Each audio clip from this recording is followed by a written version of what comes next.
So when we started, if you notice, it was just you, and then you moved from it being just you to using freelancers, and then from freelancers, you had like 1 to 4 employees, just a handful, then it turns to 5 to 9, then you're crossing the double digits. You go from double digits into now, we're looking into double tens, which is 20 to 49 employees, okay? So we've gone all the way from it being just you to having like your own little community, right? And so what is the optimized phase? Okay, it's 20 to 49 people, that's what we're looking at. Your role in this optimized phase is you're a leader now. So prior you were a manager, now you've stepped into you must be a leader because you cannot manage everybody on your team. You have to be able to lead people on your team. And what that looks like is having 2 full layers of managers.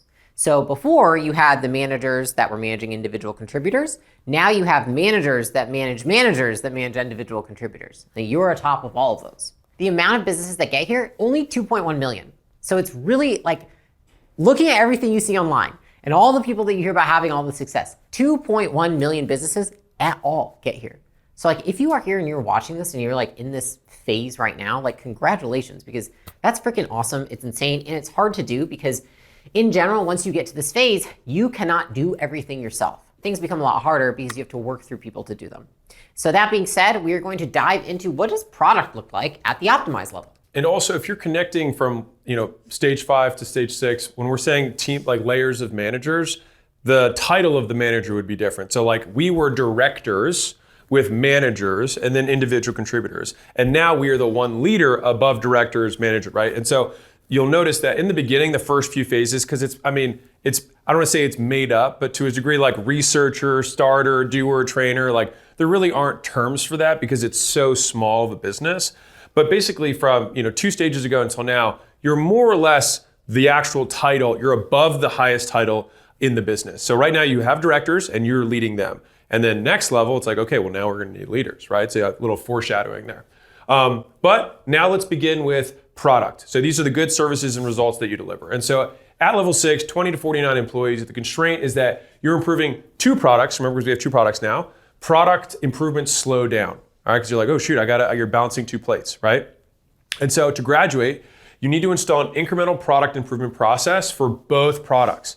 All right, so this is what that looks like. So you list all the problems with both products, then you estimate gain, cost, and risk. So this is the same RICE, like there's a number of different frameworks you can use here, all right? But like RICE is a common one, which we talked about earlier, which is like reach, impact, confidence, expense. Here, it's what's the impact, which we're saying is gain, what's the cost, and then what's the risk. Almost all of these have the same 3 to 4 elements in terms of the decision-making process, which all of this is, which Layla referenced earlier, is just prioritization of resources. And what you'll find is a common theme as you kind of go up the entrepreneurial ladder.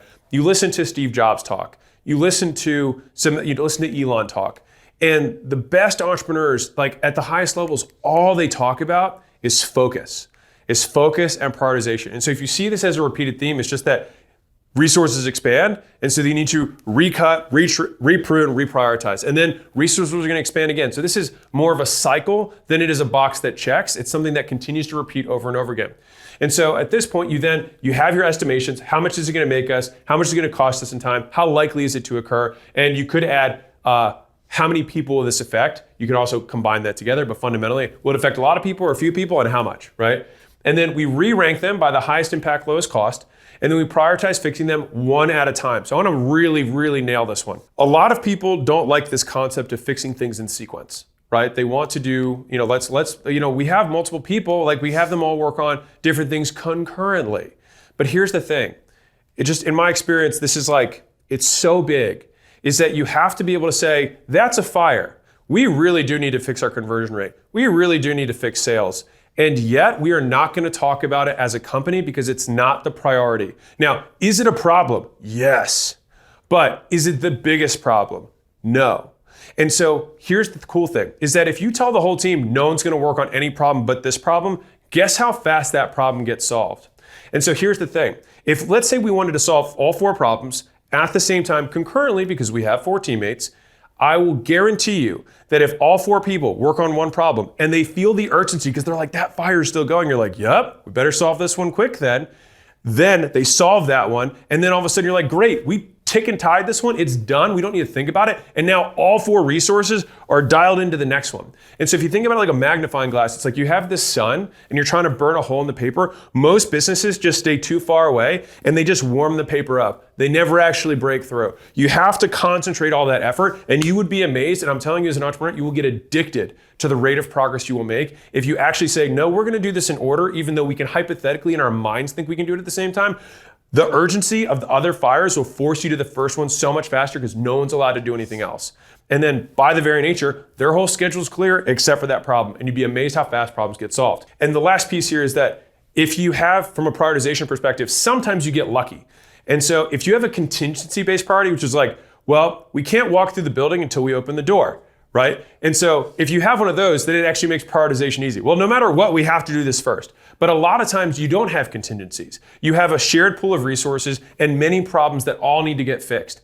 And so I'll put this one last piece that Layla taught me, and it's honestly like really changed my outlook as an entrepreneur, which is why I'm hitting on this so hard, is the difference between missed opportunities and problems. Missed opportunities have stressed me out my entire life because I'm like, oh my God, we're losing all this money. But you're not losing all this money. You could be making more, but you're not. But there are problems that currently exist in the business.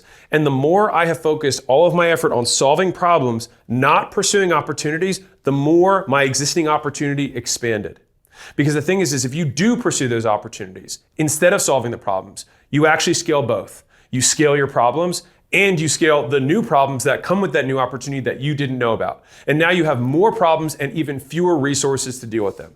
Whereas if you tick and tie all the way up, you actually keep things contained and you grow by getting better rather than by doing more, which you'll notice optimize being the theme here. That is the theme at this stage. You know, I think in Alex's instance, what you relate to is the missed opportunities versus problems. What I relate to more when it comes to prioritization, what I struggle with, somebody with my personality type, is wanting to have a perfect business, wanting to be a 10 out of 10 product, 10 out of 10 marketing, 10 out of 10 sales, 10 out of 10 CS at all points in time, and therefore creating competing priorities. And so a lot of the times for somebody in business who is a little anal, you have to learn that you need to let things be imperfect. And that there are no perfect solutions, because even the solution that you deploy will create other problems. And so a way that I have been able to prioritize things is by allowing things to be imperfect and not making the goal to have a perfect business, because likelihood that you have a perfect business, the only businesses that are perfect probably exist on paper, right? Or they go out of business. And so, or they make no profit. And so realizing that business is not perfect and that things are going to remain imperfect and that you cannot solve all problems at once has been what I would say one of my biggest breakthroughs as an entrepreneur, has just been realizing that if you try to perfect everything at once, everything becomes mediocre. And so looking at this from a feature prioritization, so every single product has features, services have features. These are the things you do that you bundle into your service, right? Or whatever you sell. And so there's kind of 2 methods you can think about. So method 1 is you list your features in a community and have them upvote them. I don't personally like this, but if you're just kind of not that smart, you can just do this, because they will make a judgment based on their existing understanding of the resources that they don't know exist. And so if you know that there are technological capabilities, that there are things that you could do that they don't know you could do, then that's where you miss out on the big order of magnitude jumps. But I have seen some businesses do this well. I think it works better in businesses where there's very little technology, in my opinion. I have seen some tech businesses do this, but in my opinion, I think the most innovative businesses, they have a deeper understanding of their business than the customer does. And they're like, what if we did this? And then the customer's blown away by it. But it's like Elon's gonna probably release a phone, and it's gonna be because of SpaceX, because he's got more satellites in space than anyone else. But thinking, wait, how is the space company going to make a phone? But it's because no one would ask for the phone because they don't understand the technological capabilities required to make a phone and the hardware requirements in order to do it. So 1 is that you can just ask the audience. Not a terrible idea, but it's, I would say, mid. Method 2 is that you list all the features you have in your product and ask. And this one I like a lot in terms of pruning. All right, so to be clear, this is about elimination rather than what we're going to build next. Here we say, if I have these 10 things that are associated with my service or product, if I got rid of all of them but one, which one would you want me to keep? And so it forces the customers to say, no, these are the things that are most valuable to me. And so one of the things, we actually learned this with school, is that the number one reason people cancel memberships and subscriptions is overwhelm. People want to over deliver to their customers, but in so doing, they just overwhelm their customers. And so they just keep adding things because they think more is better, but better is better, and more are very different things to do. And so the way you make things better oftentimes is just by pruning things off in order to let the tree continue to grow and get healthier. That's why in gardens, you prune the tree. That's how it grows. It's how you make it stronger. That's how you make it better. And then on the flip side, you could say, if we kept everything but one thing, which thing would make no difference in your life? And then here's the kicker. Once you have, okay, these are clearly the top 2 or 3 things that matter the most, and these are the 2 or 3 things that matter the least, delete the bottom one, and then don't say anything. And the reason we do it that way is because you don't want to say, hey guys, would you be okay if I remove this? Everyone's going to be upset because it's just, you're taking something away. But most people don't even, like you can look at it, like no one's even using this, right? Or if they are using it, maybe they're not getting value from it. If they all ranked it lowest, and I'll tell you the story behind this. We did this exact survey, and one of the features we had like 11 or 14 things, whatever. It was a big list of the things we were doing at GymWatch. And the thing that came back that was surprised to me was tech support. We had a 35-person department handle tech support because it was one of the big things that happened. Gym owners didn't understand how to make websites, pixels, ads, whatever. And so it came back that the lowest ranked thing we had was tech support. They said, if you got rid of it, I wouldn't care. We got rid of a 35-person department, which was incredibly painful for us in terms of, it was like a layoff, but not really. The company was healthy, but just no one valued it. And nothing happened. Churn stayed the same. Customer CSAT score stayed the same. Nothing happened. And so if you do the deletion, then wait. If no one says anything, congratulations, you're making more money for doing less, and you have literally a better product. And if people do respond, before you immediately add it back, just think to yourself, who are these customers? Are they the type of customers that I want to serve? And long-term, is this what I want to grow? Do I want to grow this part of the base, or do I not want to grow this part of the base? And so sometimes you do have strategic cuts where you're like, we're going to lose 5% of our customers on this, but overall the product or service is going to be healthier. That is how we're thinking about through optimization. So it's a combination of what new things are we going to create in terms of how we're going to improve the product, and then what things are we going to delete in order to also improve the product. So it's both through new things and also deletion. And so this is what we graduated from. Improving 2 products slows down their improvements. And so we have to prioritize and say, this is the only thing we're doing. We will solve this problem first. We will work on the rest once we've solved this one. And then from a deletion perspective, you take the bad stuff out. And so that completes product. And now we move on to marketing. So how you tell people about your stuff. So at optimization level 6, you're doing 2 to 50 employees. The constraint here is that ads aren't converting as well to colder traffic. So CAC goes up. So before this, we couldn't convert because LTV wasn't high enough. Here, CAC is actually continuing to go up, which feels similar, but you have different ways of solving them.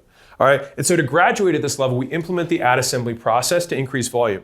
So we have to just make more ads. You're advertising in more platforms, in more places. You're spending more money per day, ads fatigue faster in those audiences. So we need to have more variety. All right. So this is what the ad assembly process looks like.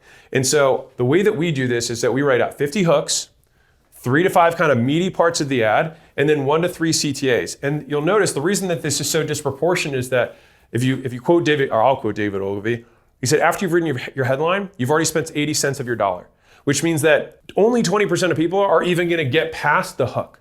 And so this is where you have the most variety, because you could literally run the same meat ad and just keep recycling hooks and get different people over and over again. That's how you prevent the banner blindness. Actually comes from the hooks.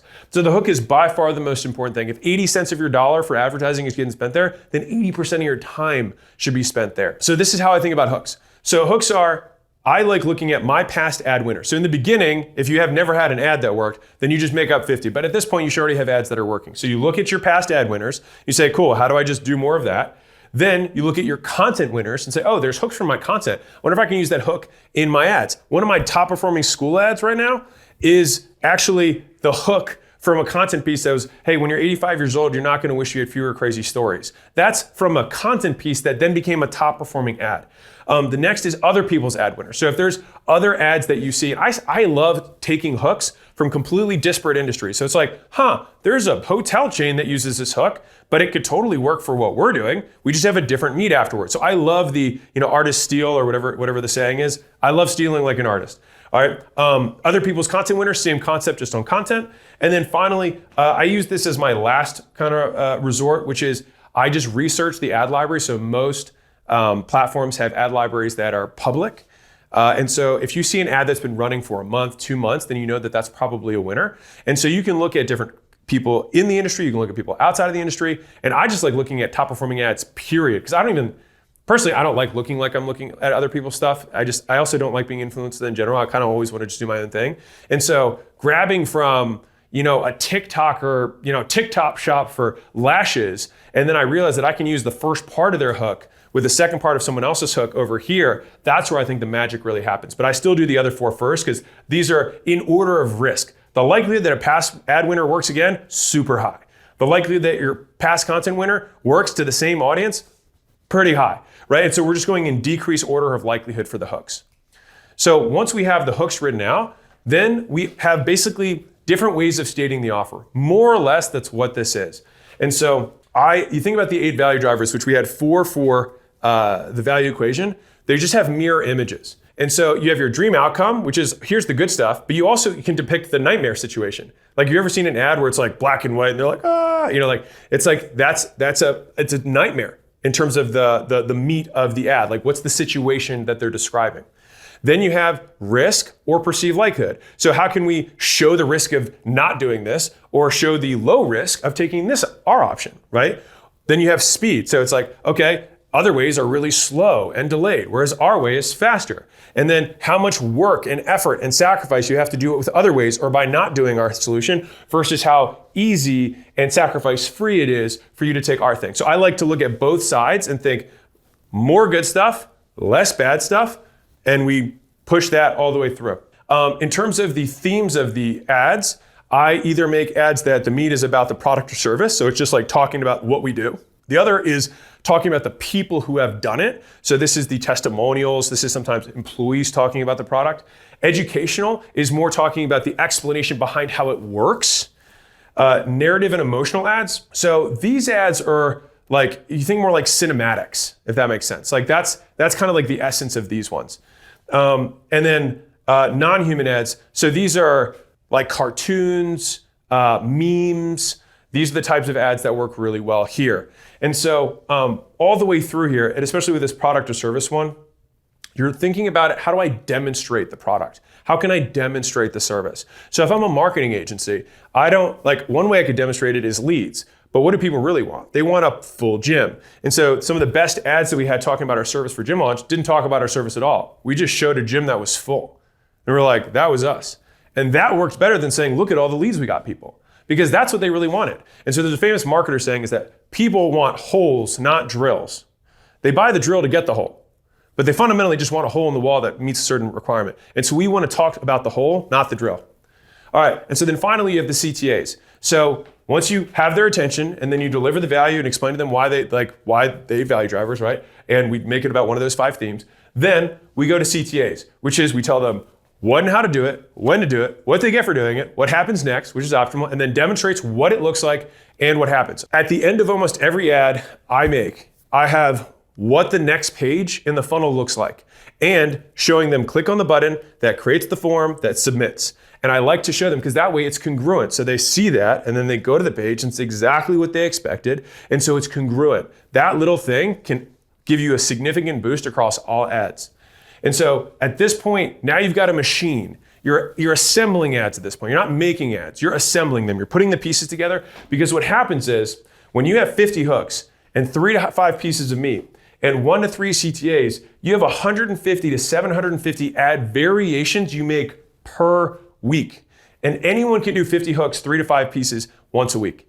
But this amount of ad volume, this is what it takes to scale. Because the thing that's probably limiting your ability to scale your advertising is not your market. It's that your ads just aren't good enough. And so to convert at the coldest levels, you just have to have that much better creative. And so at this level, in Optimize, all we did was get more out of the resources we have. Again, the theme is optimization for here. And so we go from ads not converting well to colder traffic and the CAC going up to implementing the ad assembly process and doing that weekly at a minimum. And so at this point, we transition to sales, which is how you get people to give you money for stuff. And so at this level, the constraint is the closing efficiency on the core product drops and becomes inconsistent. And refunds go down, but so do closes. And so to graduate, we have to install sales training systems and individual coaching in a team cadence. All right, because now you probably have a team of people. And I'm not going to get into too much people stuff because we're going to do that in a separate scaling framework. But this is what the actual, what must occur should look like. And so big picture here is that we like to set the frame that no one is perfect. And that means that you as a director or a leader or a manager, you need to tell your team, I'm not better than you are. I'm gonna role play with you and I'm gonna mess up too. All right, because if you feel like you have to look perfect to your team, you're not gonna role play enough because you're gonna be afraid of looking stupid. So you gotta be like, dude, I'm gonna get in there, I'm gonna mess up too. We're gonna do it together, right? And so number one, sales training system, this is where you wanna start getting recordings in place of like, what do the really good sales look like? What does the perfect script look like? You wanna create a tone guide for the script. So what that means is if you have a script that you've got italics, you've got underline, you've got bold, you've got caps, and that can give you insight for the sales rep. Where do you slow down? Where do you speed up? Where do you ask? Where do you ask with a question frame? Like, is that really what you mean? You like dogs? Like, that's a question, or you like dogs. It's like, that's a very different statement, right? And so giving tone guides for where do we emphasize, where do we speed up, and then where do we lift or lower trail on our voice to become more compelling, right? And so that's what we do inside of the sales training system. Once they have the system that they all go through, then it's like, okay, well, what are the discrepancies from the people who come in? So this is where individual coaching comes into play. So we've got role playing with the specific deficiency for the rep. We typically do twice a day for the first week, once a day for the second week, and then once a week after they're productive. If someone isn't productive by the end of the second week, we strongly consider cutting them. Team training, so this is the individual level. And then team training, we still have the game tape. Remember, that's still happening. We have game tape just for sales only. So we have the full team, but then just game tape for the team itself. And on these game tapes with sales, the sales guy gets up and he says, here's all the things I could have done better. I learned this one the hard way. You don't want to get on and have people just tell that guy all the things they messed up. It's horrible. We actually did that. It was like no one wanted to get called. And so now the way it works is you get up, you go first, you say all the things you would have done better, and then everyone else says all the things you did right. And so you get public praise, and then you get to be the one. And what's crazy is most people, when you watch your own game tape, you're like, oh, I messed that up, right? And so that way you know if you watch your own game tape. And then after that, this then informs the specific training that the manager is going to do with that individual. Be like, hey, we're missing rapport. Let's keep training on rapport until we get it right. And then finally, the cadence. So weekly team, daily huddle, and then weekly one-on-one. This is once you're at maintenance. In the beginning, you onboard this way, but over time, you just get into maintenance like that. All right, and so this is what sales optimization looks at this point. Like you've got a team, and you've got to squeeze as much out of them as you can. We're getting more for what we put in. And so for sales, we went from closing efficiency on the core product drops and becomes inconsistent. Refunds go down, but so do closes. And we transition to creating a full sales training system with recordings, with scripts, with best calls, with game tape. We have individual coaching, and we get a team cadence in place so that the team can continue to tighten the screws and get better and better and better. And after that point, we move on to the customer service. So customer service is how you get customers to refer, to retain, to review, and to resell. Okay, is the 4 R's. And so at this level, churn increases due to the volume and new product, right? So you have another product, you also have more volume coming through the existing and now the new one, which creates more churn, right? And so to graduate this, you want to create customer segmentation by cohort, and you want to create activation points.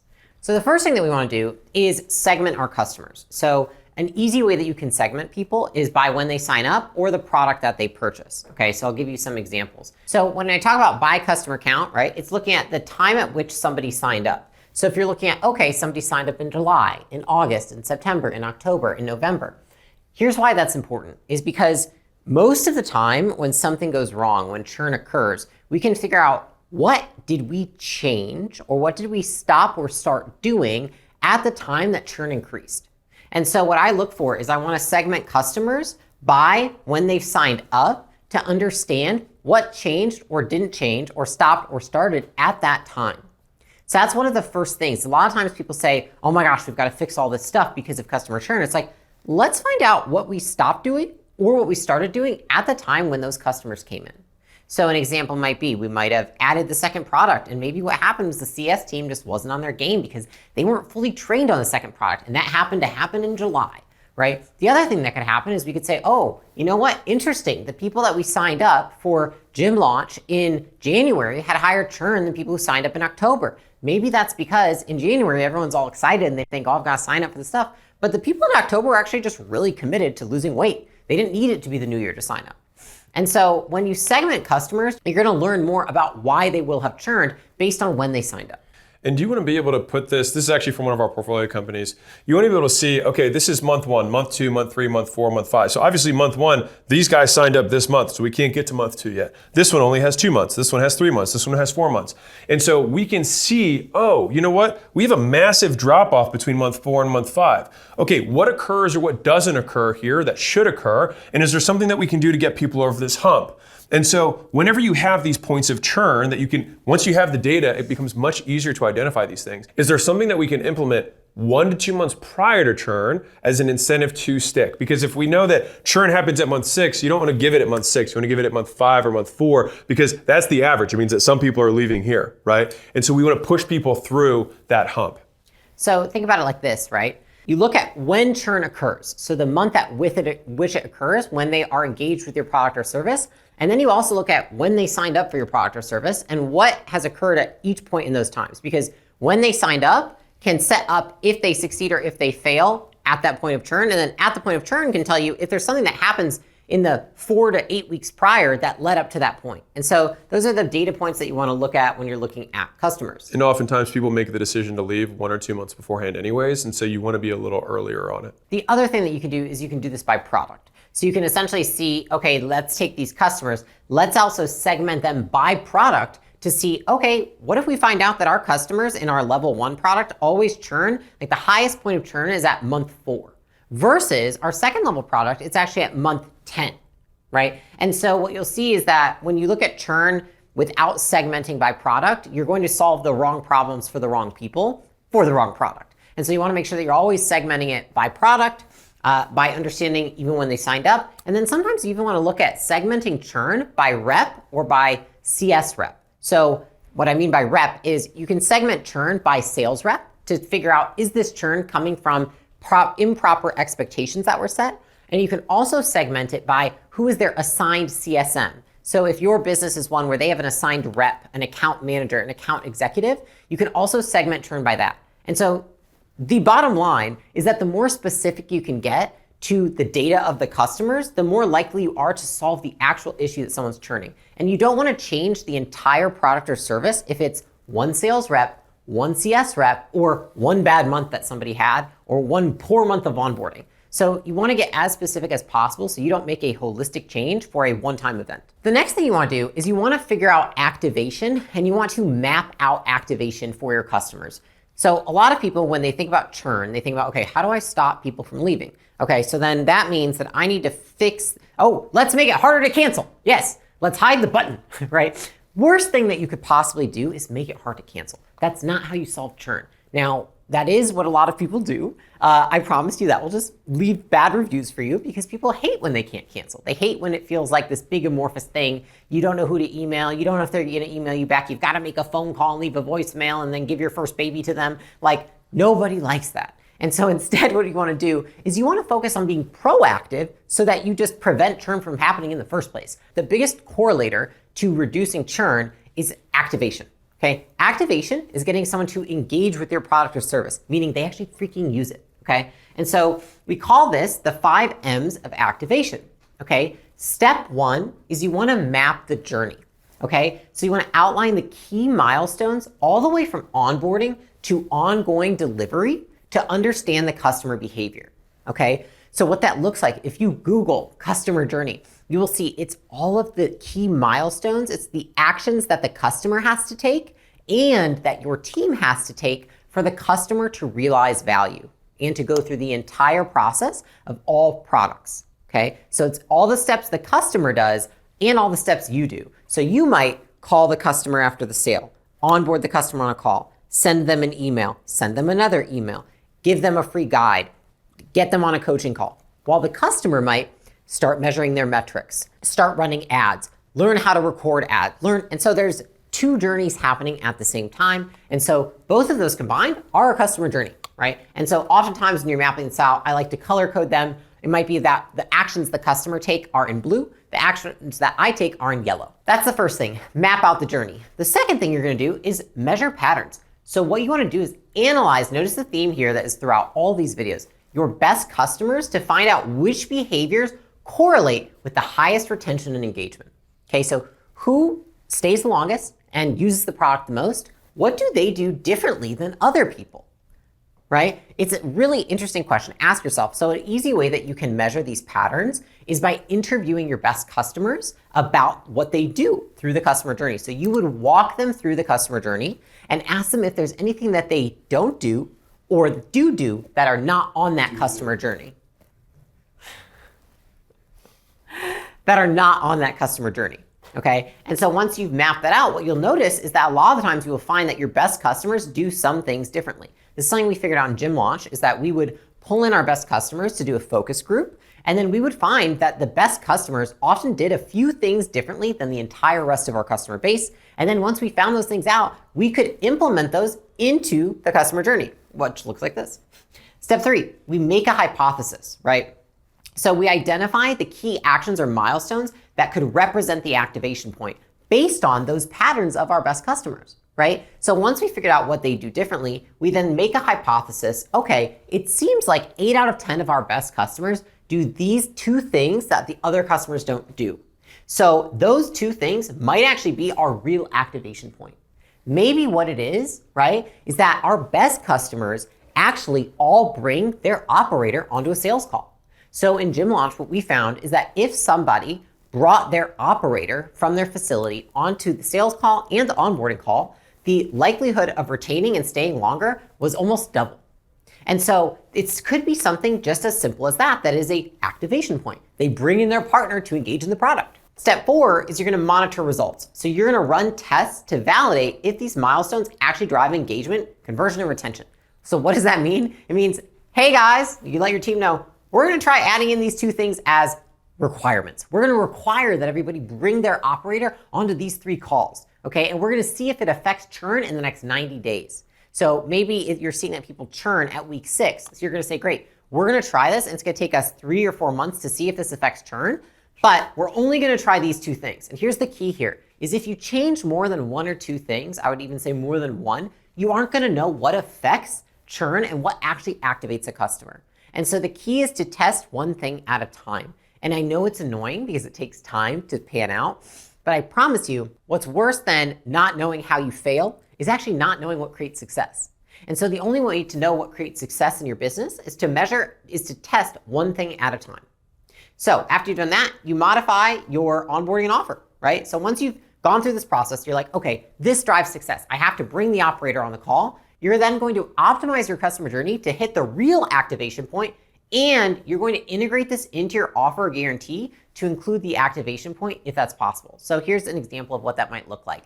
So I onboarded with a financial software, and I'm guessing that they realized that activation meant that I had to consume these 5 videos, because in order to get me to activate, what I had to do is they said, you will get your first 2 months free if you consume these 5 videos in a live webinar format. So I had to be there at a certain time, 5 times, 5 weeks in a row, at it was like 3 p.m. on Thursday, watch this recording, fill out a survey to get the 2 months free.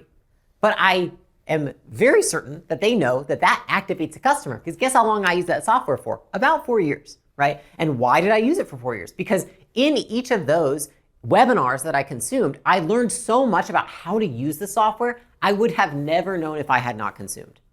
And so that is an example of how you can then optimize your offer, right? Which you can say, and great, if you sign up today and you watch these 5 videos, then you can, and that goes to Alex and something that you would optimize. Yeah, and you get a rebate that's associated with that, which then allows you to advertise the net cost post rebate in your advertising, just as long as you disclaim the fact that it's like after rebates. If you've seen advertisements that say, free television, and it says like after rebates, then that's how it works. It's because they want you to do certain actions. So when it comes to customer service, churn increased due to volume and new product. So what we did is we segmented our customers by cohort, and then we implemented activation points by the product. We acquire a lot of companies at this stage, optimized. They have 2 products, but everything's inefficient, and they need to grow by doing everything better rather than more. And so there was a company that we had where CAC was going up and the ads weren't converting as well. And so what we did was we just implemented the changes to help them optimize their front end. And so we tore up their entire webinar funnel, sales script, lead nurture process, and the close rate went from 14.1% to 34.9%. And ROAS, because this was an automated conversion process, went from 1.62 to 3.96. And so CAC got almost cut in half, and we increased how much customers were worth. And we did this by implementing a significantly better customer journey. And the renewal then went from 2%, which basically they didn't even track, to 30% of customers, because customer success was having extremely intentional touch points rather than just having it ad hoc or randomly. And so profit went from 5% of this business to 30%. We 6x'd the profit of the business. And so if you are at this stage and you'd like to get to the next level, we have not only done it once, we've done it many, many, many times over the past however many years. And so two things. One, if you don't have a scaling roadmap that's personalized to you, click the button below this video, go grab it. Secondarily, if you already have the scaling roadmap and you're like, I'd love to have more tailored, individualized, industry-specific tactics on how to implement this in my business right now in the right order, then I'd love to have you out to a workshop. So if that sounds interesting, you can click around, I'm sure you'll find it. And otherwise, enjoy the rest of the video. So next we have IT. IT is how you gather, store, analyze, and display information, okay? So at this level, when you have an IT department, right, you have new people coming in and old people leaving with IP, data, and access, okay? And so what do you want to do to graduate this level? Cybersecurity.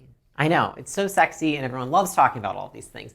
I promise you, this is what most business is. It's boring. So cybersecurity, malware, password protection, and all those things for your employees, as well as onboarding and offboarding procedures. So let's talk about what that looks like, okay? Onboarding is having checklists and password account creation processes for every system with all your company credentials. So here's the key here. By this point, you should have that password protection tool. You also now need to make sure that every account that anyone signs up for is done so with their company email. This sounds so simple, but you'd be surprised what happens that you bring in that password protection tool, people don't want to use it, so then they use their personal emails to sign up for accounts instead. And so what you want to make sure is that when you onboard people, you only allow them to use their company email, and then with that email, they must sign up for everything with that. And there are actually tools that you can use to track by email to see every account that somebody signs up for. So even if they don't put it in the password protection tool, you can actually use other tools to track if they have other accounts they've signed up with that email. So I could go in right now and I could say, okay, let me see every account that Daniel has signed up for. And I could put his into the software and it can show me all the, the Pornhub and I'm kidding. All the accounts that Daniel has signed up for, and I can see that. And so that is how you want to make sure that you're onboarding people. The second thing that you're going to focus on is training, which is you want to have training for each system, for each of their use cases or role, right? And so what that looks like is making sure that for each specific department, you're training them on the cybersecurity and what's unique to them. This is going to look different for a financial department, for a sales department, for a CS department. Anyone who handles the money, anyone who transacts, that is something that is going to fall into needing a lot of training when it comes to this. Okay, so if you look at people in like the operations department, if we look at even like maybe people managing our facilities or like, managing our events or like, speaking with portfolio companies, they might not have to worry too much about this, but people that are facilitating sales, they're facilitating transactions, they're handling financial information, they're going to need training on how to remain compliant and how to ensure that we have proper cybersecurity protocols in place. I'll give you a quick story about this. So when we had a vendor, we got an email that was like, hey, just FYI, can you wire, like we're switching our accounts, can you wire the monthly payment? And so for us, it was like $150,000 for this particular vendor per month that we were sending to them. And we got an email like 30 days later from the vendor being like, dude, what the hell? Like, why haven't you sent your money? And I was like, we always pay our bills. So like, that's, our shit's dialed. And they were like, started like escalating, calling us names. And I was like, dude, let's just hop on the phone. So I hopped on the phone with the founder and he's like, we did not get the money. And I was like, well, here's the wire confirmation. He was like, well, what's that account? And I was like, it's the account that you told us you wanted to switch to. He's like, we didn't switch anything. And it turned out that they had been spoofed by somebody else, had made an entire chain with eight of their employees, because it was a chain of our finance and their finance department communicating back and forth. And the wire had been sent to whoever, wherever else it had been, and it had gone through wire hell into all these different accounts. And so the good news was we because of Layla, had already gotten a multi-million-dollar cybersecurity insurance policy. And so they also had an insurance policy. And so our insurances just basically duked it out to figure out who was liable. And it turned out, since they were the ones who had the data breach, not us, we were just responding to, it was from their domain. So it wasn't like, oh, they misspelled something. Like, it was from their email address. And so anyways, the TLDR is, these things are real. And for some businesses, losing 150 grand in 1 month might have been, even if it wasn't your fault, even if you did have the insurance, could be in 3 or 4 months something that would have destroyed the business because you didn't have the cash flow. And so I bring these things up because they are real things, and the more money you handle, the more of a target you become. Which brings us to the last piece on this slide, which is offboarding. Again, if you can create the proper onboarding, the reason that's so important is because if you onboard people properly, where they're inputting their company email into that system and using the password protection, then when you offboard, you can do a one-click shutdown. So something that prevents a lot of people from firing people is they're so worried about all of the things they have access to. But if you use the onboarding properly and you actually use the systems, then you can do a one-click shut off so that when somebody goes AWOL, you have to fire them, or they quit, you can just boom, shut it off in one click by deleting their account from that system. What are the basic cybersecurity protocols? Okay, so if you are at this point in your business and you're going from 20 to 49 people, these are things that you actually need to learn what they mean. And so what I would say is this, I'm not gonna bore you with it, screenshot this and understand what these are, because if you bring in somebody to help install these into your business, these are the 5 basic things that we're gonna wanna get. So we wanna have a firewall, something that monitors and filters incoming and outgoing things from our network, basically. We wanna have encryption, which is a process of encoding data to ensure that only the authorized people can read it. This would be for legal and financial primarily. Next, we wanna have multi-factor authentication. So that's like when you log into Google and they say they have to send you a text to your phone to confirm it's you. You're gonna wanna have that on multiple accounts for different people in the company. The next one is having software updates and patch management. So this is just the process of keeping software up to date and also applying patches and updates that fix security vulnerabilities. So actually, when you don't update software, it actually leaves you vulnerable, which is why it's important to continuously update the software. Otherwise, oftentimes, that is where you can get like a data breach. And lastly, you wanna have access control, right? And this is just, you need to have the least amount of people possible having control to, I would say, high risk platforms. That's financial, that's legal, that's transactional, right? That's customer information that is confidential, to make sure that if at some point there is a data breach, it's only these 4 people that could have had access to it. And so you need to have a list of who has access to the most risky systems. Again, let's think legal and financial. When it comes to IT, you had new people coming in, you have old people leaving with data and with access creating risk. So you want to install cybersecurity protocols, malware, password protection, and proper onboarding and offboarding so that you don't have that risk and you can sleep well at night. Which brings us to recruiting, which is how you find and hire people to work for your company. Okay, so at this level, the number and type of roles that you need exceeds your current network. You can no longer ask your friends, okay? And so everybody who's good that you already did know has a job, okay? And so what you wanna do to graduate is you wanna learn to headhunt at a higher level roles. And you wanna add in multiple interviews and interviewers filtering for different skills, okay? So you're gonna notice some things that were from the last few levels here. The first thing you wanna do is you become the headhunter, right? And so outreach becomes more important because job ads typically don't deliver the highest level roles. Because think about it like this, you need a higher level role. It requires more skills. It requires more experience. That means that person is rarer to find, which means that person probably has a job because more people want them. There is less supply and there's more demand, meaning they are harder to find. And so the best people have jobs, which means that you're going to have to find a way to get their attention because they are not looking for you, you are looking for them. And so these are actually some examples that I've included that have gotten me interviews with some really high quality candidates. And so I included them there so you can look at them. Essentially, I have just introduced myself. I tell them some information about me. A lot of times I'm de-risking by talking about a track record, or I'm letting them know that I have a really cool role. And at the end of it, what you'll see is I also ask them always, by the way, if this doesn't work for you and you're not interested, do you know somebody who would be? And so it's actually really cool because I've actually gotten 2 people that are currently on my team hired by sending a message and then someone saying, you know what, this actually has I'm not interested right now and I really love where I'm at and all this stuff, but I actually have a friend who would be perfect for this. And then they give me that friend's information, and then that friend has actually worked out in 2 cases. And so the main thing you want to think about is you need to start reaching out to people. Now, the easiest way to do this, especially if it's for a higher level role, is you think, where do higher level individuals live? It's typically on a platform like LinkedIn. So on LinkedIn, for example, you can pay to get LinkedIn Recruiter. You can pay to get LinkedIn Outreach. And both of those tools, they have different levels on them, allow you to pop up in somebody's inbox who is not your friend on LinkedIn. And so it doesn't matter if you have the audience or not. As long as you can craft a message that's going to get people's attention, then you can find people on LinkedIn. And LinkedIn allows you to filter for the type of experience, the type of role they have, the geography of where they live, and all of the other things as well. So it's a fantastic tool for doing outreach. And at this point, I will say this, you can reach out to people in your network, but again, you've probably exhausted at this point. And so you kind of have to move to doing this. The next thing that you want to move to is a 4-person, 4-way fit process. Okay, so before, remember we had in the prior levels, we had the 2-person, 4-way fit process. So the 4-way fit always remains the same. What we're doing is we're extending how much we're giving into each interview, and we're adding more people into the interview process. Because here's what's happening, is that when you bring in people with higher level skills, they're also better at BSing you. Because a lot of times the skills they have are presentation skills, influence skills. Those are things that you have to be able to see past an interview. And so when you're recruiting for higher level positions, you need to be digging in more and having more people in the process. So what does that look like? Is that you're actually going to segment these 4. One person will do the expectation screen.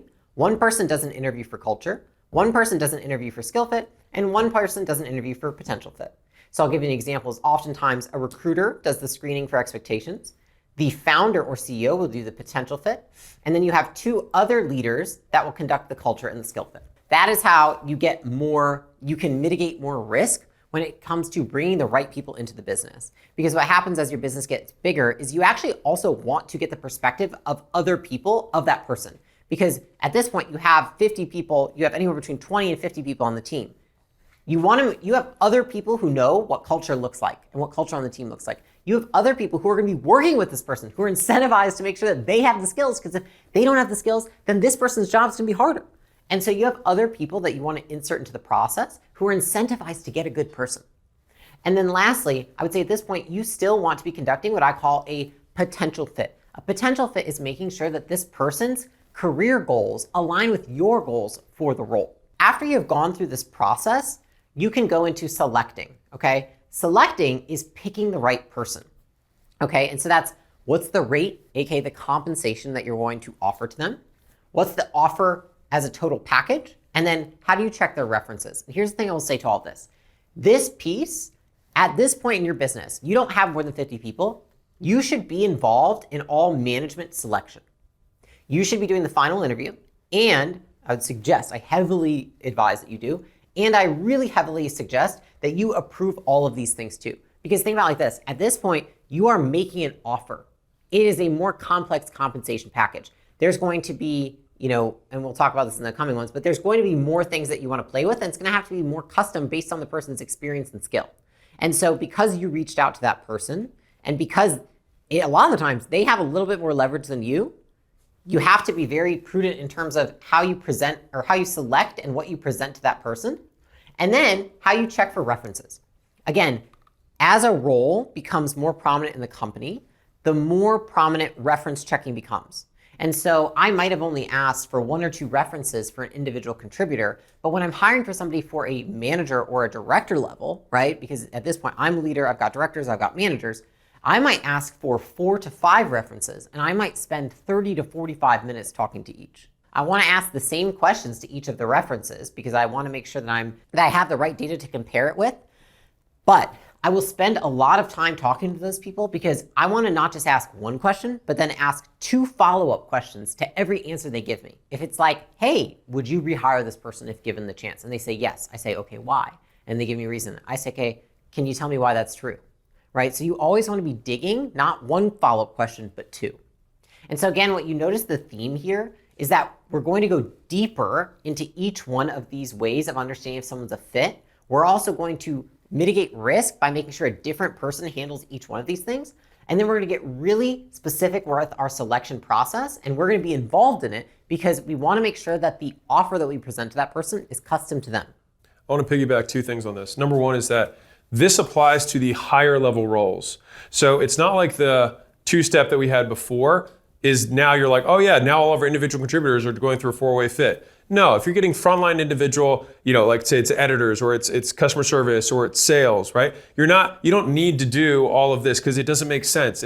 We're not saying we're going to change the entire process of the business. It's just that now we have a new level of person we have to attract, and the process to attract them is different. And to the same degree on the selection process thing, I want to just give you a cautionary warning here, which is that, there's a couple times in the portfolio we've had founders, who are like, this person wanted to negotiate their pay. How dare they? But it's like, no. Like, this is a higher level role. This is far more common. They're not insulting you. It's par for course. This is just far more standard. And so I'm trying to make you aware of this because if you are now bringing in directors, maybe even bringing in a leader above that, like the conversation changes, the tone is different. It's way more like you're having more conversation with them because it's a bigger bet for them. It's a bigger bet for you financially for both parties. And so it's way more like dating than it is like one night standing. I might have 3 or 4 calls discussing compensation with somebody who's coming into a director or leadership level role because we need to make sure that it works on both sides. And honestly, if you can't talk about money on the way in, you're not gonna be able to talk about money during the entire time that they're employed with you. And so you might as well start with transparency on the front end because it sets the tone for the entire relationship. That being said, when it comes to recruiting, we have the number and type of roles that exceeded your current network, right? So you already have tapped out your network in terms of trying to get people to work for you. And so you have to learn a headhunt and you have to install multiple interview cadence with multiple interviewers, which brings us to human resources. Human resources is how you decrease the likelihood that regulators and employees sue you.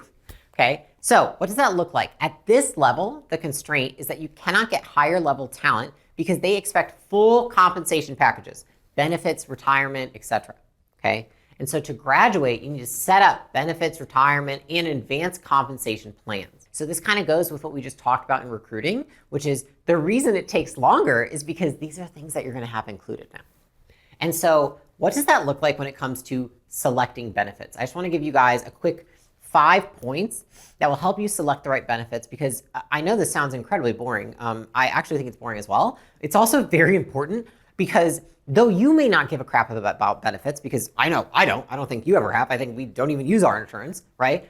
Many people do. They have families, they have kids, and they love the fact that they don't have to pay things out of pocket at the company they're currently at because they have amazing benefits. And so I want you to understand, just because it's not important to you doesn't mean it's not important to the people that you're attracting. I'm gonna throw this in there. Business owners, benefits typically have a higher return than compensation. Hear me out. So it's like if you spend $1,000 a month for an employee to have insane benefits, it's $12,000 a year. And that may retain someone like an extra $40,000 a year in compensation. And so it's like you just make the trade for the money for them ahead of time and then you can include it. And so a lot of times it's actually a cost savings to you. This is just something that I learned because I'm always like, I tend to be very dollars and cents oriented. But I'm just saying you get a pretty good return on benefits because people value them more than the money it costs to get them. So when you go about, you're like, okay, how the heck do I figure out what benefits I need, right? Okay, I want you to think through this as a process. The first is you want to assess needs. So identify the top benefits that your employees require and desire, okay? And then ensure they align with your budget and legal obligations. Obviously, so when I say budget and legal obligations, based on the size of your company, the state that you're incorporated, you might have obligations to give a certain type of benefit in a certain degree, okay? That's one piece and you need to look that up. You can find it on Google. The second piece though is identifying the top benefits your employees require. So if you have people of a lower age bracket versus a higher age bracket, they typically have different needs when it comes to benefits. And so what you want to understand are, in terms of what types of benefits are available, what's in highest demand based on your workforce. That's the first thing you want to understand. Like, what do people want, right? Is it, for example, at acquisition.com, we have a lot of people who are having like their first kids, right? And so they're building their first family. So they have a lot of needs for dependents, right? And so that is something that I keep in mind when I'm looking at assessing benefits is like, what are going to be the benefits for somebody's kids when they have kids? The second thing you're going to do is once you know that, and you're like, okay, I think this is the main thing that people want out of the benefits, and then these are my legal obligations, you want to analyze providers. Research providers based on industry. So the main thing you want to start with is what providers are popular for the industry of business that you're in. Are you software? Are you service? Are you medical? Are you tech? Are you, all those things you want to factor into who you're going to go with. Then you want to look at obviously their experience, their reputation, and their technology. Okay, here's the thing I will say. It doesn't matter how good the benefits are if people don't know how to use them. And knowing how to use them has to do with having a good benefit portal. And so when you're analyzing providers, look at industry experience, look at reputation and reviews, and look at technology. The biggest thing that I've gone wrong on is picking people who have great benefits, but then the platform is so outdated that my employees don't even want to use the benefits, right? Because they don't know how, because it's so archaic that they're like, what the hell is this? This looks like a freaking, I don't know, from 1990, which some of them are from 1990. So that's what you want to do there. Then you want to appraise the plans. When you go with a provider, they're going to provide you with, here's the 3 to 5 plans that you could go with, right? And then you're going to evaluate those plans based on the type of plan, the cost, and then you're going to balance that with what you can afford, right? And value-add services, like they provide wellness programs, they have, health programs. There's all this stuff that people throw in nowadays that you can get based on the plan that you pick. What you want to understand is this. The biggest thing that you're picking is how much you're going to cover and how much your employee is going to cover when it comes to appraising a plan. You're going to have them give you sample plans of what it would look like for different people in your business. So my suggestion is when they give you the plans to appraise is that have them run a scenario for an individual contributor, for a manager, and for a director on your team so that you really know what would they be paying out of pocket and what would you as a company be paying out of pocket. Because just so you understand, when you get benefits, it's going to be anywhere between, on the low side, 15%, on the high side, 25 to 30% of payroll that you're going to add on just to cover benefits. The fourth thing you're going to do is assess the support and compliance. So once you've picked one, you want to make sure that they are going to have your back when it means like they're meeting regulatory standards, and they handle the administration. So right now, when you're from 20 to 49 people, this is where I've gone wrong in the past, is I go with a provider and I go with a plan that has no administrative support, and then I have to hire somebody to do all the administrative support. And you don't want to have to do that when you're this small of a company. When you are big, you're going to have an entire department that handles benefits when you have hundreds and thousands of people. At this point, if you can outsource it to the benefits provider, that is the ideal scenario. Because I promise you, it is something that you don't want to deal with, you don't want someone on your team to deal with, and you don't have to pay someone an extra $80,000 a year in payroll just to cover administrating benefits. And the last one is adopt and adjust. So once you've selected somebody, you communicate the benefits to your employees, meaning you want to sell them on these benefits. Like when you present it to them, it's like it's somebody's birthday. It's a holiday. It is a thing. Because I promise you, you don't want to tell them about the benefits. You want to sell them on the benefits. Because most of the time, people underplay this. They don't talk about it like it's a big deal. You are increasing your payroll costs by 25% just by adding this in to do good for the people on your team, right? Yes, it's going to attract talent and such. It's also going to help people and make their lives better. And so you want to sell them on that.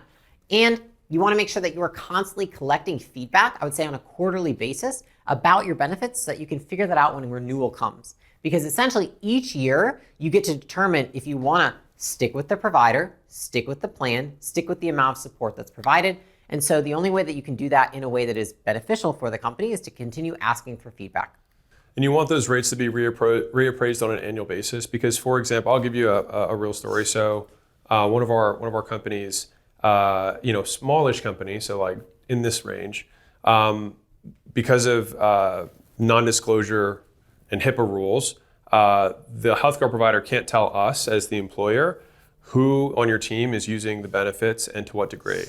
But we had one employee that somehow was in the team and was spending $1 million a year in health costs. And so the thing is that it wasn't them, it was their spouse who had some sort of brain thing that they had to go to some very special hospital and get these very expensive scans that cost something in the neighborhood of like $25,000 every time they got a scan. And so what happened though was that just like you have a credit score, you have like a health score for your business. And so an insurer is going to look at that, or a benefits provider is going to look at that and say, oh, well, this is actually a really expensive company. It really just turned out we had one guy who was just unbelievably expensive and it wasn't even that person. And so, by the way, that cost still comes out of your pocket, which is tough. And this is what, like, I'm just being real here. And it's good that they don't tell you who it is. Because all of a sudden, if you had this one employee that you pay, $100,000 a year and it's costing you $1 million, it hurts a little bit, to be honest with you. But I bring this up to say, if in the future that person is no longer with the company, you want to have that appraised regularly so that it's like, oh, our health score is actually way better. And so you can give us the much lower risk rate than we had before. And as boring as all of this is, these are the things that are required to grow. And at least in the US, once you're above 50, you have to have benefits. It's legal because of Obamacare at least. And so we're putting this into graduate above 50. You want to get this stuff in place because you're going to need it either way. And if you think about, because I think about from a sales perspective, when someone goes to describe why they're staying at the company, they talk about their comp a little bit, but they're like, the benefits are great, right? Or they'll be like, I have great stock options. And so think about what people use to sell other people on why they're at a company. And oftentimes they're not weighted the same way you weight them as an entrepreneur, because by the very definition, you make different decisions than your team does. And so you want to weigh it based on their values, not yours. And the next piece is advanced compensation. Okay, so advanced compensation, you can break it down into the 5 S's, okay? The first thing you're gonna do, right, because at this point in time, let's think about this. When we are getting in higher level talent, we need to make sure that we have different compensation plans that can be customized based on their level of experience and what you need them to do in the business so you can attract and retain them. That's really what advanced compensation does. Attracts people, retains people, either one or both. And so advanced compensation, the first thing you wanna do is set strategic goals. What do you want to achieve? Is it that you need to attract people or is it that you need to retain people? Okay. And then also defining whether your pay will be performance-based or market-driven, right? And so a lot of times when you're thinking about advanced compensation, you're thinking, am I just paying somebody market rate for the role, or am I going to make this performance-based based on what they do once they come in, right? So let's think about somebody that comes in and they are in a CS role, for example. So are we gonna pay them based on growth or retention or both, right? And so when they come in, understanding what's your strategic goal. Is it to drive performance and growth? Is it to drive retention? Is it to drive both? I would suggest not making it more than 2 things at this point in time because that's going to be too complex. So 2 at most, 1 is ideal. Here's the last thing I'll say on that. Nobody has complete autonomy over any one metric in your company, including you. And so a lot of people will say, well, sales has, yes, I understand, but I also need you to be incentivized to work with sales to affect retention by fixing the sales calls. So no one person has complete autonomy over any one metric, but in order to create advanced compensation, you want to figure out what metric they have the most control over that drives the most growth for your business based on the goals you have. The second thing you want to do is segment and structure the pay elements. Okay, so you want to think about salary, then you want to think about bonus or performance pay, and benefits to motivate the team to align with the business goals. So we've got base pay, we've got some kind of bonus incentive like I just talked about, and then we have benefits. All of those create compensation. Compensation is not just the paycheck somebody gets. Compensation is also the benefits they get. It's also the bonuses they get. And so you have to think about those as a package rather than individual things. You could lead with salary and be like, listen, you're gonna get really high base pay, but then have lower performance pay and okay benefits. Or you could say, you know what, you're gonna get paid jack shit. No, I'm kidding. You're gonna get paid not much, but we've got insane benefits and you have the opportunity to make a lot of money based on your performance. I will say a lot of businesses that are of this size lead with performance. So they actually say, you know what, we're gonna have really high earning potential, and then we're gonna have a mid-level salary, and we're gonna have good benefits. Neither of those by themselves are competitive, but the performance pay, they're like, holy crap, I could make up to this amount of money. That's usually good for businesses of this size because so much is driven by their individual performance. You only have between 20 and 50 people on your team, so it's really important they perform, and so you want it to be a competitive-like environment. The next thing you want to do is study market trends. So you want to look at the industry you're in to get benchmarks to make sure that you stay competitive and attract the right people. So what you pay, for example, if I hire somebody to be a sales rep in a lawn care business, they're going to make probably a third of what somebody selling enterprise level software makes, if not even a sixth. It's completely different ballpark. Now, why is that? It's because you're selling less expensive shit. And so think about it also in regards to if the thing you sell costs less money, then it's likely that the performance pay on those roles is going to be less. And so there's a lot of things that affect market pay. Another example of that would be if you look at getting a CFO for a private equity firm versus getting a CFO for a e-commerce business. You're going to pay way more money in the market for getting a CFO for a private equity firm because they need more skills. And so their skill is worth more to that business, and it's harder to find in the marketplace than for a B2C business with e-commerce, where it's like you just need them to count the money and make the P&L, where over here you have them handling $100 million transactions.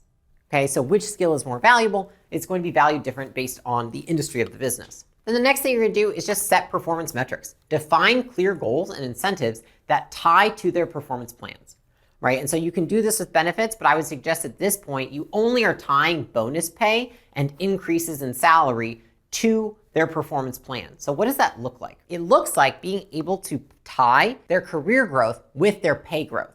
So if you can clearly define someone's career path to grow in their role, and you can tie it to getting bumps in compensation or even increases in their percentage of their bonus of their performance pay, then those are things that can retain people, they can increase performance, and they can be really attractive to top talent when you're trying to get them in. And then the last thing you want to do is you want to start, share, and simplify. Roll out the plan with clear communication, get feedback from the person, right? And then adjust as your business grows. So each level of management is really going to have a template for the plan. So this is what I will tell you is like, you might have right now, you have your first level of leaders, right? Your managers, then you have your directors right now. It might be that this level, right? Your manager level, you're going to say, you know what? I think based on everything I just thought through, it makes sense that their bonus pay is, you know what? You can earn a bonus up to 25% of your salary. And that makes sense based on the market, based on the size and the growth goals. For your director level, it might be that you say, you know what? In this level, people can earn up to 75% of their salary in bonus. Those are things that you can do so that you can roll that out and then you can assess it every year. You can look at your bonus pools or your performance pay, your advanced compensation, and say, does this still fit my business goals? But this is a great place to start right now because at this point in time, you need it to attract and retain that talent. So I'll just throw this in, which is, you want to be clear, like when we're talking about advanced compensation, is that we want to think about these types of more advanced structures if there's a problem that occurs. And so either we're not able to get high quality talent coming in, or the talent that we have that's high quality is leaving to go to better opportunities. And so what I would caution you against is, oh, I'm going to watch this video and immediately make these super advanced compensation plans when you don't have a problem. You don't have an issue bringing talent in and the people that are coming in are staying. So if you don't have either of those problems, in some ways, you want to delay this complexity as long as humanly possible. But if you're like, we're putting the job rec out there, we can't get any bites on it, it's like, all right, we might have to raise our level here to get the kind of talent that we want. Obviously, we've already checked the job description. We know how to review resumes. We've already kind of done those basic things. We really just need to increase the offer. And I would say that the biggest way that you can figure out that is studying the market. Like if you study benchmarks of your industry, you'll see if you're in the benchmark and you're already paying, then likely none of this needs to occur right now. When it comes to HR, we couldn't get higher level talent because they expected full compensation packages, right? And so we set up benefits, retirement, and advanced compensation plans so that we can get that talent and retain it, which brings us to finance. Finance. All right, so finance is how you report and manage your money. And at level 6 for optimization, the constraint here is that you're spending money to grow, but you're not. And so money is missing and you're like, where's my return? You're like, we made these bets, we made these investments, and you're like, I'm not seeing, where's the money going, right? And so to graduate, you have to get more granular financial data. And this is called financial ops, where finance blends with operations so that you can get more, granular by product, understanding what are the gross margin per product, what's your LTV per product, things like that, where you get much more granular information on the business that you have. On top of that, you're going to want to start having a balance sheet for the assets that you have. Because if you keep spending money and you start buying stuff, you start buying equipment, start buying hardware for your team, all of a sudden it's like you have assets, right? You might have a building, you might have multiple buildings, you might have many lawnmowers, you might have studio equipment, you might have cameras. All of these things start to become assets because they are things that you own in the business. And so you want to account for that. Now, because for example, when a company is valued, you value it with the cash that's in there. You value it for the company itself in terms of its ability to generate cash flow. And then you add in the cost of the assets. And so if a business owns 5 buildings, then the cost of those 5 buildings should add into the overall enterprise value of the business. The last piece is that you want to begin making quarterly tax payments, which we already covered earlier. But this is like, you absolutely have to do this. Like, please do this. I think I included this twice, mostly because I forgot to do this at this point. And this is when I first started doing it. But I was like, what, we have to pay them quarterly? I thought we had to do it end of year. And so make sure you're doing that. And then you have to scale up AR and AP. So it's pretty common at this point that you have more accounts receivable, you have more vendors, you have more bills to pay. And so those systems need to scale. All right. And so let's talk about AR AP real quick. So not collecting is now unacceptable. So every AR person always has, like, they will pay for themselves. And so if you only have one, but that person's barely collecting all the amount of stuff that's overdue, then you like staff that up. It's a huge missed revenue opportunity. You cannot, and on the flip side for AP, you cannot get behind on payments to core vendors or partners. Like if you have e-commerce, for example, it's like you can't get behind on your 3PL. You can't get behind on buying more ingredients or buying, more inventory in the future. Like they're partners of yours more than they're even vendors. Like they're core to your business. And so we want to make sure that I always like to be every vendor's best customer. I want to make sure that we pay on time, that we do what we say we're going to do. And it's amazing how quickly you can lose leverage in a relationship with financial mishaps. So like if you pay late, I know immediately I'm not getting priority service. They don't like me as much anymore because sometimes that's how I feel with customers who do that to me, right? And so sometimes in your mind, it's like, oh, I didn't mean to. It's like, but it still affected their business.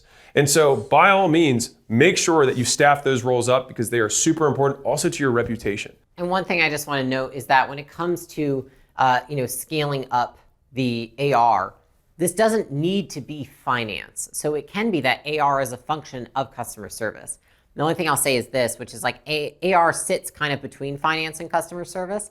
What you want to make sure is that when people reach out to people to collect money, that it doesn't feel gross and like they're shaking people down, but it feels like a conversation, and you always ask before you assume. You ask to make sure, hey, did you know that you missed a payment? Hey, did you switch your credit card? Hey, always give them the benefit of the doubt. And what I've noticed is that when we've had AR sit under finance, it tends to be more aggressive and less empathetic. But when we have it sit under customer service, it tends to be more empathetic and less shake you down for every penny you got. And I think that the reality is you want them to not just pay you, but also remain a customer. And so to do that, it's best that it's a collaboration with finance and CS. So the next piece is the balance sheet. I covered that already, but think about things like furniture, equipment, tech, IP, trademarks, domains, like acquisition.com. That itself is a trademark that has intrinsic value. The domain itself has value.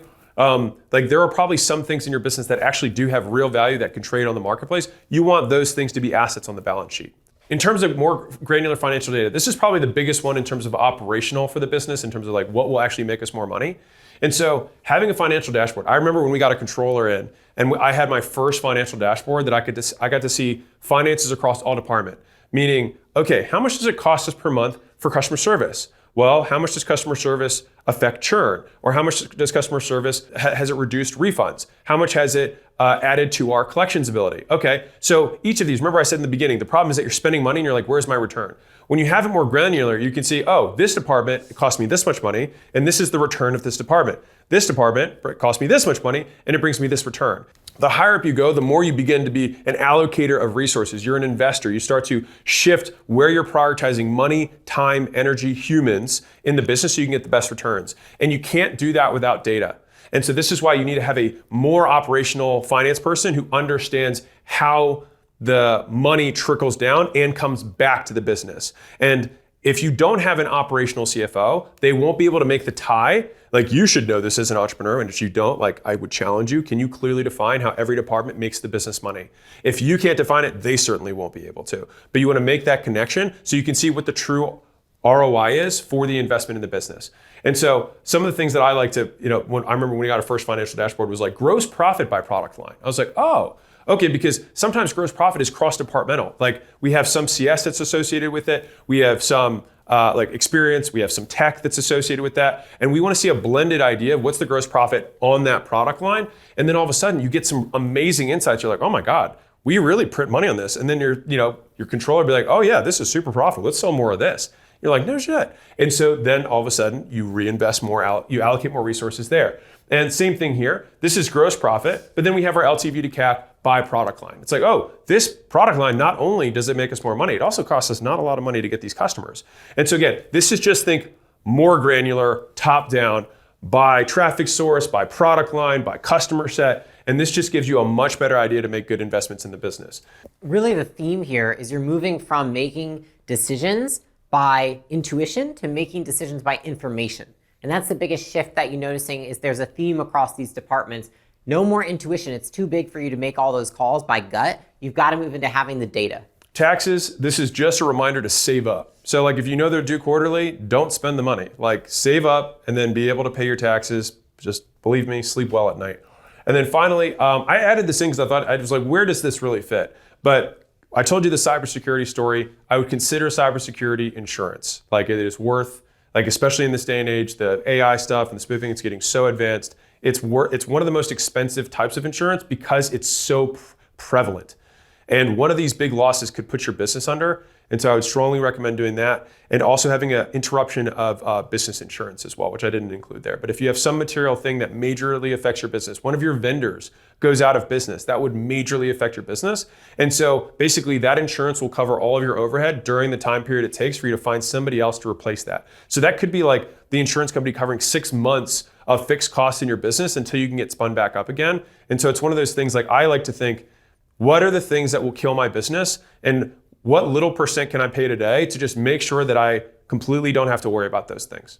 And so at this level for finance, at level 6, you're spending money to grow, but you're not making money and you're not growing. And so money's missing and you're like, where's my return? And so the answer to that is you have to scale up AR and AP. You have to get far more financial, granular into financial data. You need to start seeing, oh, we have put money, but it's in these assets that sit on my balance sheet. We have to start having a balance sheet because we've spent money on stuff that actually matters and has value. And we need to begin saving for tax payments on a quarterly basis and consider some of those higher level insurances where you think you have more exposure. What are the things that can kill my business and how can I prevent those things from happening? And so bottom line here, for this level, the constraint that we started with was that we were wasting time and resources on increasing workload. There's just more stuff everywhere. And so to graduate, we grow by doing everything better rather than doing more. We got tons of leads, we got more products, and so this is all about optimization. How do we get streamlined? How do we focus on the things that matter? How do we allocate resources to the places where we get the best returns? This is the theme of this level from going from 20 to 49. You grow by getting better rather than by trying to do more. And so at this level, we got to 20 to 49, so we're crossing into the 50 threshold, so 50 to 99. So now we're looking, okay, we're gonna grow from 50 all the way to 100 employees, and the theme of this next step is gonna be categorize. And if you're brand new, or this is the first video that you watched, and you're like, man, it would be so cool to have someone give me a breakdown like this for my business, we will give you a $100 million scaling roadmap customized to your business, absolutely free. And so below this video, there's a little button and you'll get a full breakdown of the phase that you just finished or should have finished and the things you need to watch out for because you may be ahead on 2 steps, but behind on 2 other steps. And so the things that you're behind on are probably gonna be things that as you get ahead will be increasingly larger risks. And so we said at the beginning, these are rules of thumb. Like sometimes you're advertising, you might be an amazing advertiser. You might be a level 9 for advertising, but you might be a level 3 for your HR, right? And so it's like, but that thing's gonna nip you in the butt. And when it does, it's gonna be nasty, right? And so it's like, okay, if we know we're behind on these things, we wanna look backwards, make sure we got all those tick and tied off, and then we wanna be able to look forwards and say, oh, these are the next problems that are coming. How do I prepare for those things now so I don't have to backtrack? And so if you want this, you can go below, click the button, enter your information, and we'll zip it off to you through the cyber worlds. And that being said, let's get to the next level.